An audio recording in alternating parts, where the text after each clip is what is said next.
All right, so last couple of weeks we've been talking about the scenario where you run into somebody and they're like, I really don't care for church. I just want to help people, right? And I like this book that we're going through because he's laying out the kind of people that we run into. And then he's saying, these are good stories for that. And we talk about every week that the greatest story is Jesus Christ. Who He is and what He's done. And the second greatest story is our personal story. How what that knowledge has done in our lives and how it's changed us, right? And the same way it's changed us, it can change anybody. And so, as we run into these scenarios, and I feel like most of these scenarios are things that I've run into, and I'm sure they're things that you've run into, then by looking at these stories, we'll think about those things when we run into somebody that says, I don't really, all y'all do is talk about theology and budgets, right? And let's face it, there's a lot of preachers, pastors, whatever, that it's about the money, right? And so they've gotten a bad name, a bad reputation. In my mind, they have. Because no matter what their lesson is, give. Send your money in, if you want. And I'm not going to get into all that. You can watch TV yourself. But it's given it a bad rap, right? That we're about doctrine and why this one's better than this one and drawing all these lines in the sand and passing judgment on people and money, when really that's not what Jesus was about at all. And so when we run into somebody that's like, I'm not interested in going to your church, I just want to help people, then these two stories, and we're going to finish up the Good Samaritan story, but the story of Jesus washing feet, right? There was a need, and He got up and did it, right? And so the lesson there for us is what we should be doing for our brothers and sisters, right? Because those were the apostles. Judas was one of the apostles. And so the lesson for us is to not look to hire it done or delegate somebody else to do it. When we see the need, answer the call. Answer the need. And so now we're finishing this up. And then moving on to something else, the Good Samaritan, okay? In the Good Samaritan story, think about this. Our role model in this story is a Samaritan. Think about that, right? Some of the Jews, when most of them were taken away into captivity, some of the Jews didn't go. And there's multiple reasons that you can read about that they didn't go. But while the other Jews were gone in captivity, these Jews were intermingled with the people that they stayed with. And then when the Jews got out of captivity and came back, they were half-breeds, right? The Samaritans were half-breeds. And because the Jews treated them like half-breeds, guess what? The Samaritans did not look favorably upon the Jews either, right? There was a hatred there, and we all know about this. But God is a God of people, not races, okay? What a shock this must have been to the good Jews listening to Jesus. It's bad enough that their religious leaders ignored this man, but he is helped by a Samaritan. Jews and Samaritans hated each other. When the Jewish people were carried away into exile, some of them were left behind to live under the occupying army. The ones left behind were not deemed worthy enough to be carried away as slaves. They were not young enough, smart enough, strong enough, or pretty enough to serve as slaves. Adding to this problem was the fact that many of the women were forced into sexual relationships by the non-Jewish occupiers. These unions sometimes resulted in children. These half-breeds were the Samaritans. When the other Jews returned from exile, they treated the Samaritans as inferior, and of course, this made the Samaritans despise the Jews. So what did this Samaritan do? He saw the beaten man just as the priest and the Levite did, but instead of passing him by, he had pity on him. His heart was affected by what he saw. He saw someone who needed help, so he helped them. Same scenario we saw in the washing of the feet, right? There was a need, and Jesus met it. And here, the Samaritan sees a need, and he meets the need. Go ahead. No, that's fine, David.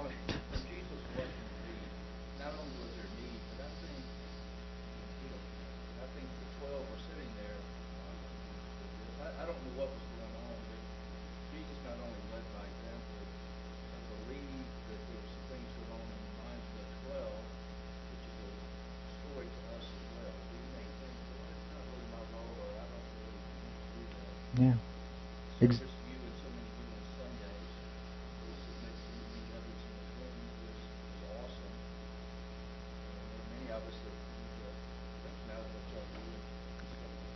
But yeah, that definitely the lesson there, because I think you're right. I think they're thinking, well, this is a job for a slave or the owner of the house if he didn't have a slave, right? No, no, no. And and the Son of God got up and did it.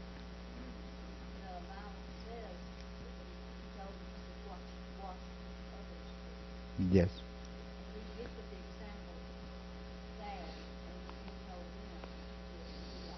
Okay. Remember that point she just made? Do likewise, because I'm headed right there. Okay? Thank you. The thing about caring for the needy and helpless in this world is that in this story it's personal, right? It's personal because guess what it cost the Samaritan? Time, effort, money. Okay? So that's a very personal response to somebody's need.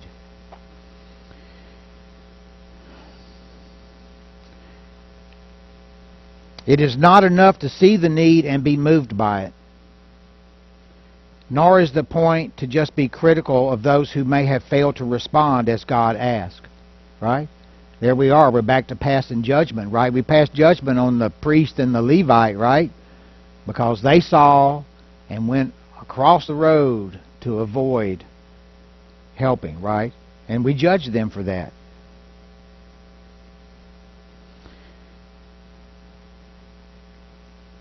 The Good Samaritan got personally involved, and it cost him. It took time, energy, and money to help this man. At the end, to Melba's point, at the end of this story, just like at the end of the washing of the feet, Jesus said, go and do likewise. Go and do likewise. Absolutely. Instead of do it first before they get you, right? Exactly. So, in both of these lessons, we've been instructed by the Son of God to go and do likewise. Can I tell you a story? Okay? Can I tell you a story? There's a guy, and some of you may know this, I suspect. There's a guy in the parking lot at Lowe's that's working that parking lot. Okay? I went by there yesterday to pick up something real quick, and this guy has got it down pat. Okay? I come out with this bundle that I had bought. I'm putting it in my truck, and next thing I know, and it looks like he's walking through the parking lot, and he stops and he starts having a conversation with me about my truck. And the fact that the guy parked in front of me, he's off my front bumper like an inch. I mean, you know. And so he's like, man, this guy really didn't give you much room. And I looked and I said, no, he didn't. I said, but as long as we didn't touch, I'm good, you know. And then he goes into his speech. Okay? And he doesn't recognize me because it's probably been 6 or 8 or 10 months ago that this happened. Okay? Same guy though, right? And his story is that his 83-year-old mother is in the back seat, laying down in the back seat of his car, and she's been put on hospice, and he is out of gas. Okay? Now, I'm probably no different than y'all are. I'm paying attention just like I do when I pull up to the red light and the guy's holding the cardboard sign that you can't even read anymore because he's had it so long, right? But the man's eyes were clear. His speech was clear. Okay? He had a need. And so I gave to that need. Okay? But when I gave to that need, I told him, I said, you know God? He said, oh yes, He blesses me every day. And I said, He does me too. I said, and He's going to judge me for where my heart is giving you this, but He's going to judge you for how you spend it. Okay? So I'm trying to, right, but isn't it that easy? Isn't it that easy to put in a good word for Jesus, right? Now, I'm not sure before I started this class I would have done that, but because of this discussion that we're having, I'm really trying, first of all, to think more about God and Jesus during the day, because we could all do more of that, right? But to have a story. Have a story ready, okay? And it's like my wife Tricia said last week, she told a story about somebody that made her feel included. And it was the smallest thing. So we're not talking about a monumental issue, okay? Then again, I say that, you got to be careful with this Good Samaritan story, right? Because when you share the Good Samaritan story with somebody and they have a need, and you say, have a nice day, I hope it works out for you, then you've reinforced these people that think that you're about theology and budgets. Right?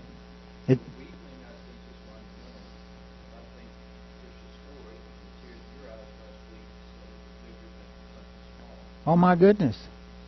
Oh yeah.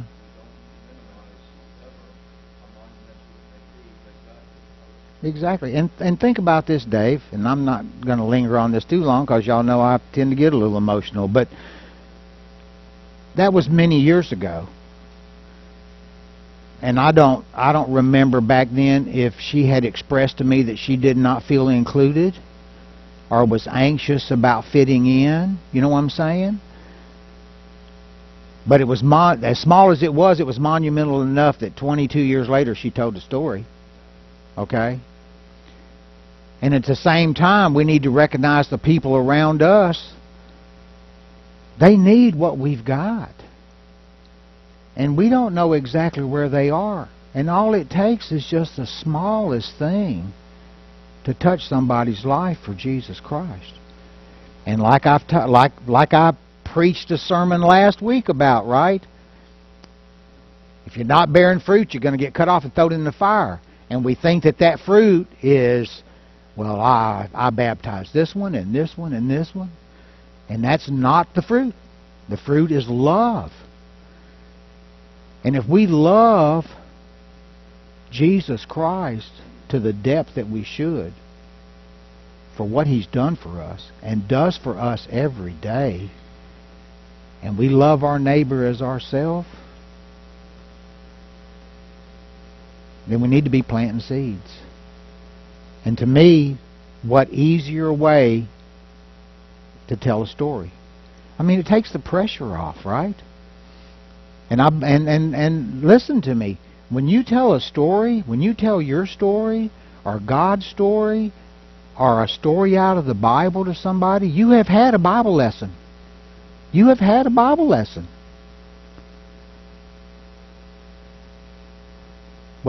And I should have wrote it down when I read it yesterday. Be ready at all times to give an answer, right? Well, we think that means I got to memorize these 5 verses at least, right? I have to have those verses memorized. No. You can give an answer with a story. And I love these stories. Go and do likewise.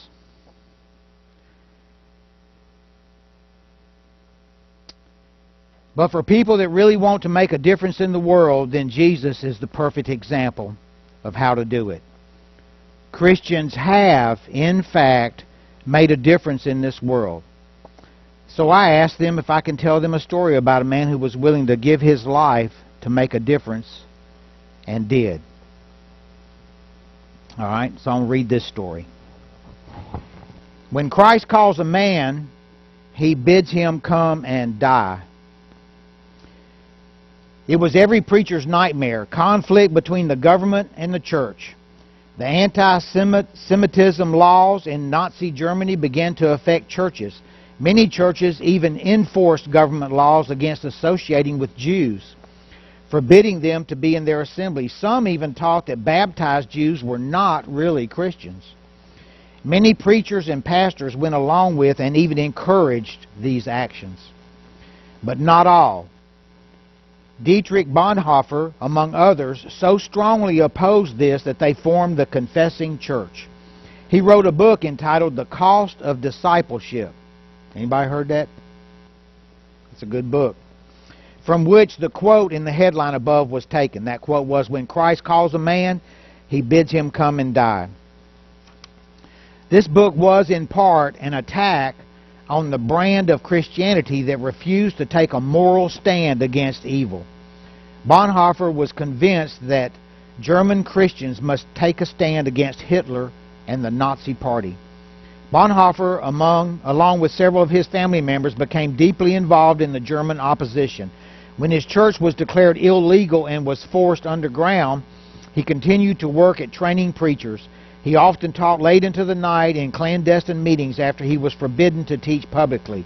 He left Germany for a time but could not abandon his fellow Christians, so he returned to continue the work alongside his fellow Lutheran pastors and alongside his fellow conspirators among the political underground. In 1943, Dietrich Bonhoeffer was arrested for conspiring to overthrow the Nazi regime. He continued to write and encourage fellow Christians. In 1945, he was transferred to Buchenwald, where he was hanged just days before the concentration camp was liberated. Among his last words were these: "This is the end, but for me, the beginning of life." Some wonder why I tell the story of this martyr, especially if I'm trying to convert someone. Dietrich Bonhoeffer is just one example of the many people through the ages that did make a difference, that took the call of Jesus seriously, and that believed they had to do something about the evil and injustice in this world. And they believed it enough to die for their faith. We Christians do get it. We do believe it, and we do something about it. One of the blessings that we should count every day is where we live, right?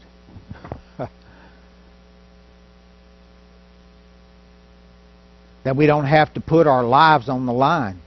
The day may come where that is actually going to be something we face.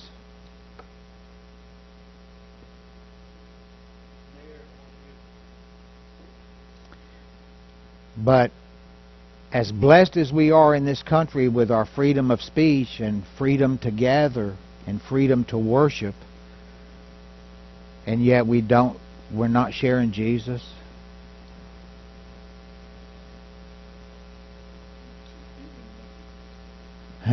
To whom much is given, much is expected. Exactly. So there are, right? And the New Testament's full of them. The Old Testament's full of them too. People that gave their lives because of what they believed.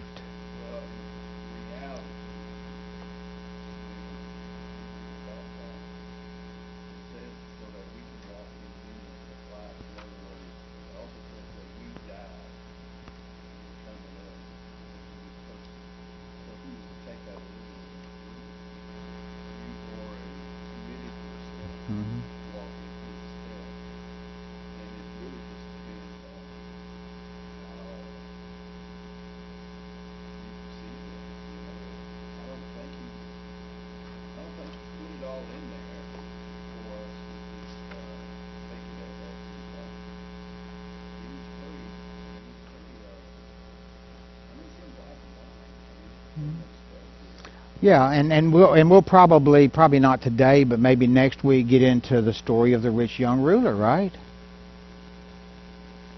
That was probably one of the best people that I may have ever heard about in my life, right? What did he tell Jesus? All these things I've kept since I was a little boy. Man, a good guy. But he didn't realize everything belonged to Jesus, right? And wasn't willing to give up material possessions for heavenly possessions, right? That's a story for a week down, but yeah, absolutely. And that's exactly right, Scott. When we're born again and we're a brand new creature,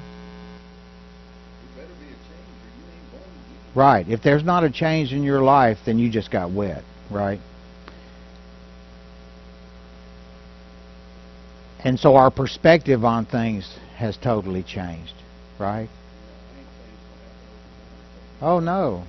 Oh, I'm still walking that path where I don't overreact to garbage. You know, stuff that really ain't going to matter much in the whole.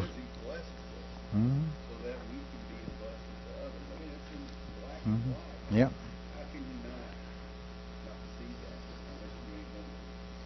Yep. Exactly. And there's another story here, and I'm not going to get into it real quick because of time, really, but it's a story about a guy named Christian that wasn't a Christian. And him and his wife were from the Congo, and because of political unrest, they ended up over on the Ivory Coast.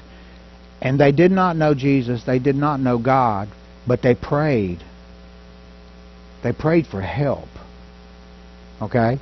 And it just so happened that the United States had opened up a certain number of that they were going to take in from this area, and it was kind of a lottery thing. Well, guess what? Christian got to come to America, to Texas, but his wife didn't, right?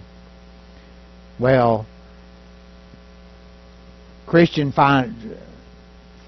is introduced to Jesus and then writes to his wife and says, I have found the one we were praying to, da-da-da-da-da, and here's what I've done. And so she was able to find a church and get baptized. And then, of course, this whole church, 200 or 300 of them, they're praying for his wife. And guess what? Next thing you know, 200 of them are at this little airport greeting her when she gets off the plane in Texas, okay? God's answering prayers every day. And I know I'm very guilty of taking it for granted. But we got to quit doing that, right? We've got to quit doing that. It's like on Sunday afternoon for the Master, which we're going to do today. That most of y'all are involved in that. You know, we sing a song, lead me to some soul today, oh teach me, Lord, just what to pray. Don't you know when I ask God that, what His answer is going to be? If I'm asking God to put somebody in front of me that I can touch, you think He's not interested in that? And so I've said that prayer, I've made that request, and then ignore every opportunity that comes into my face, okay? But I think if we focus more on touching souls for Christ, then our mindset is going to be like, and I'm pleased, you all know I'm not bragging on myself, but my conversation with the guys in the Lowe's parking lot is a result from this class. Okay? Because I'm trying to think of what you know, God's got a plan, right? And I've said this before. God, everybody in here is going to agree with that. God's got a plan. That means I need to have a plan, right? If Jesus is telling me go and do likewise when it comes to washing feet and being a good Samaritan, then I need to be thinking about these things and be ready to give an answer. But the answer doesn't have to be memory verses, right? The answer can be a story. Let me ask you a question. Can you communicate Jesus while ignoring obvious needs? You can try, right? Can you communicate Jesus while ignoring obvious needs? No. No. All you're going to do is look like everybody else that goes to church and dresses up really nice for 90 minutes or 2 hours Sunday morning.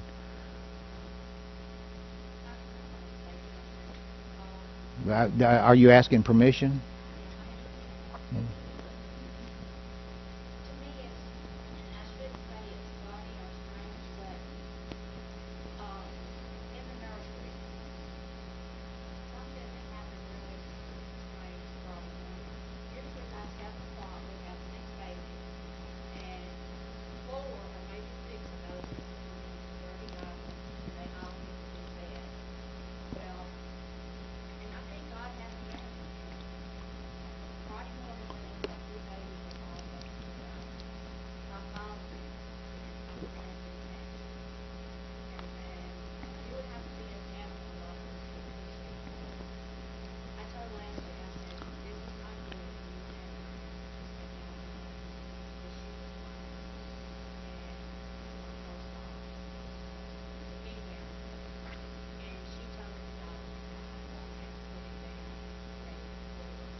Yeah, I see God all up in those kind of things.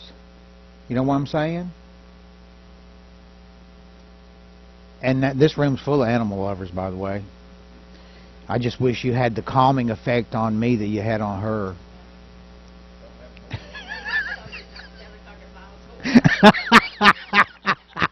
That could be it exactly. Could be it exactly. All right. That's right. Yeah, that's right.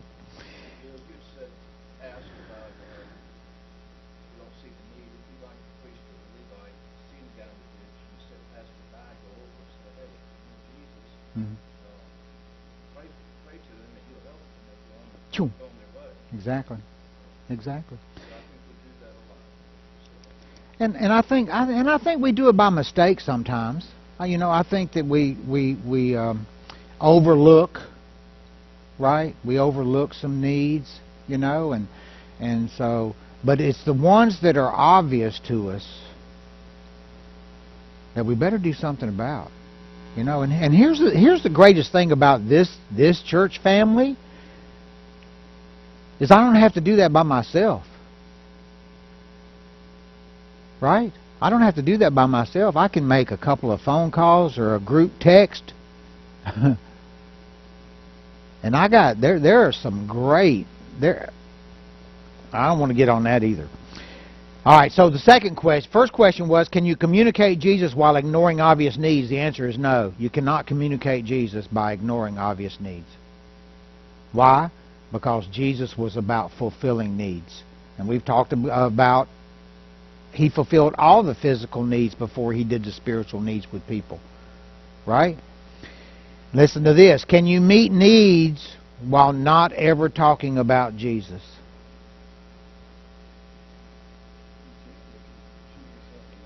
You sure can. But why would you pass that opportunity? Right? Joanne did not pass up that opportunity. She knew that lady needed to talk to somebody. And probably everybody in here has lost an animal that meant something to them. Huh? There's a pretty tender time for a while. Right? But did Jesus listen? Did Jesus comfort? Right? And that's what we're trying to do, right? If we're going to touch lives for Jesus, is we got to be like Jesus. Isn't that what Christian means? Right?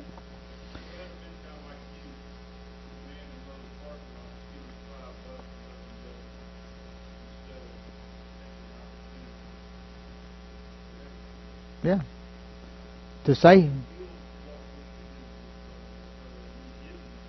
Right. Yeah. God was going to bless my attitude on giving, and He's gonna be looking at how you spend this. And I felt okay with it. You know what I'm saying? And I'm not, and I don't give to everybody, right? If I pull up and the guy can't look me in the eyes, or I can't see his eyes, I'm not contributing to what I think is a downward spiral, right? Obvious, right? But on the other hand, I would rather err on the liberal giving side, right? Bill, I think it's important also to say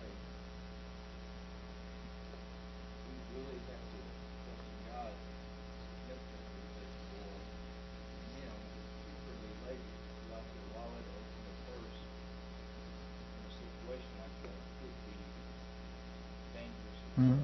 Mm-hmm. So I know everybody has to evaluate.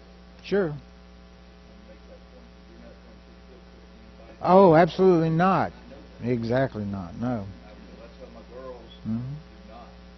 Yeah. Go inside. Maybe you help the guy out, but you come inside and I'll pay for it. Mm-hmm. I'm not giving you money out. Mm-hmm.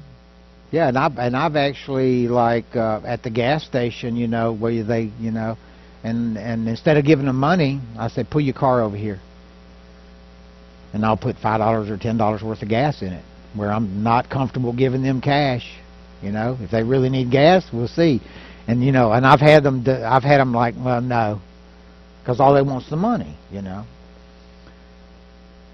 All right, so I think we've got time to move on to a new area.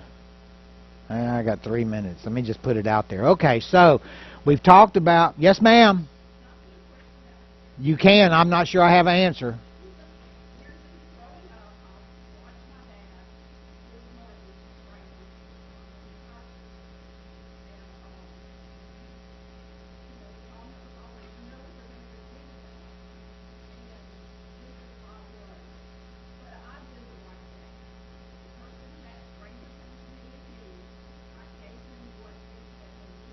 Mm-hmm.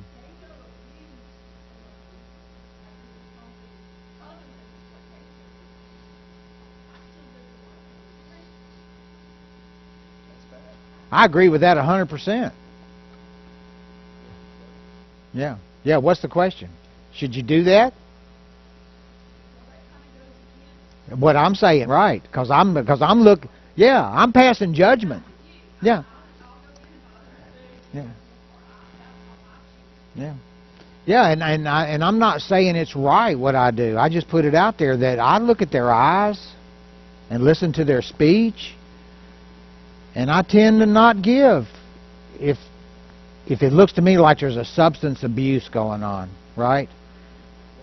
I'm not sure that's the right attitude to have because I'm passing judgment on them. Well, if we are, I'll just throw this out.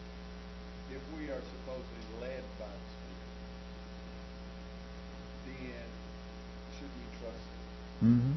So, yeah, I've done it both ways. No, yes. I've done it stupid. I've done it smart. I've tried to judge. But here's the deal. In my opinion, and of course it's different for men than it would be for ladies. But the bottom line says that, what my Bible says, the bottom line is that if you give it, it's what's in your heart. So if you give it without grudgingly and give it without judging, then I think you're off the hook. It don't matter what they do. That's me personally. Mm-hmm. But here's another thing. I don't carry money in my pocket.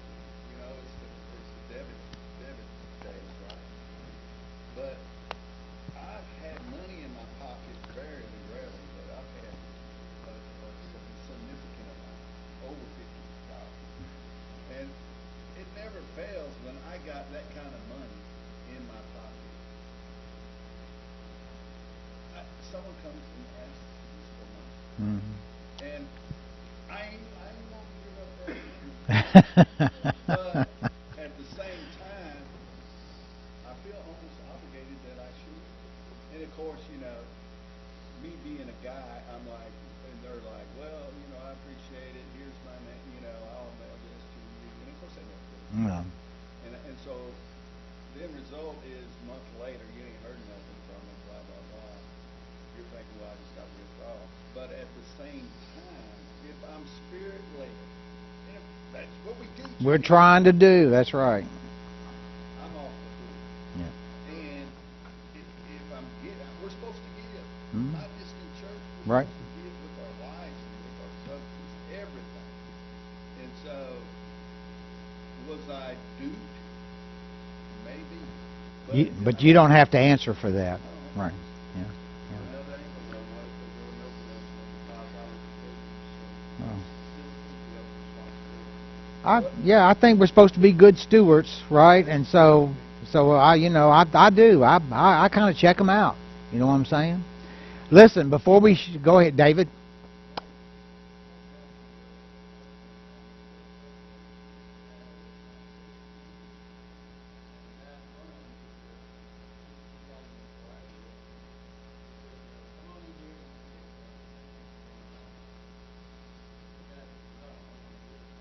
Yeah.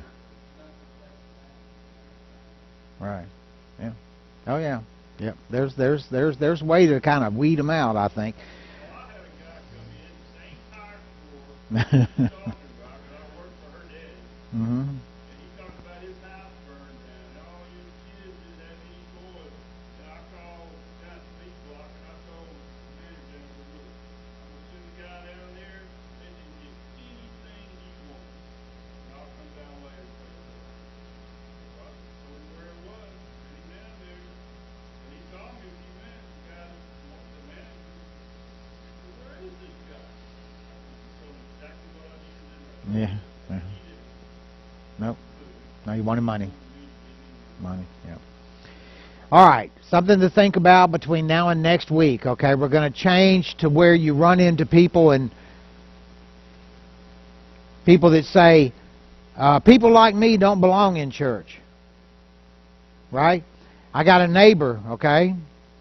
And he tell what he said to me when I try to encourage him to come is, if I walked in that building, the roof would fall on me. Okay? All right? So we run into people like that, right? Oh man, I know you don't want me in no church building. Okay? So next week, that's what we're going to talk about. I want you to be thinking, what stories has this guy come up with for us to share with people that think that they can't come here and worship God? All right? Tricia. Please add to your prayer list. I got a text a few minutes ago from my sister-in-law, Julie. Her mother is on the way to the hospital. Her name is Mary Sullivan. Oh. Oh, absolutely. Yep. Yep.